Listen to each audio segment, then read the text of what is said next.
समाजात विषमता किती पूर्वी होती ते जर बघायचं असेल तर माझी तुम्हाला विनंती आहे की युट्यूबवर जावा आणि डॉक्टर अमोल कोल्हेंचा सावित्रीदेवी फुले आणि महात्मा ज्योतिबा फुले यांच्यावरचे एक एक एपिसोड बघा.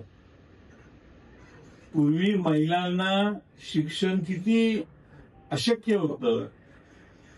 शिक्षण द्यायला महिलांना शिक्षित करण्यासाठी प्रयत्न करणाऱ्या ज्योतिबा फुले आणि सावित्रीबाई फुले यांना किती त्रास झाला. इथं पासून त्यावेळच्या समाजातल्या अंधश्रद्धा, विषमता, जातीय व्यवस्था या सगळ्यांच्यावर त्या अमोल कोल्हेंच्या सिरियलने फार प्रकाश टाकवला. एवढा प्रकाश टाकला की तुम्ही ज्यांचा उल्लेख केला त्या सगळ्यांनी एकी केली आणि त्यांची सिरियल बंद केली टीव्ही चॅनलवर.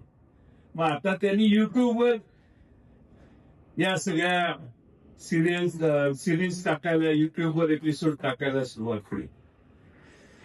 मला हे यासाठी सांगायचं की विषमतेला फार लांब जायचं कारण नाही. त्यांची सिरियल वाचा, ऐका, बघा. तुमच्या मोबाईलवर नुसतं टाकलं ज्योतिबा फुले तर ती सिरियल येईल. 25 मिनिटाची, 30 मिनिटाचा एक एक एपिसोड असतो. एक एक बघत जावा. तुम्हाला त्यावेळचे दिवस किती अडचण होते दुसऱ्या सर्व समाजांसाठी हे तुमच्या लक्षात येईल.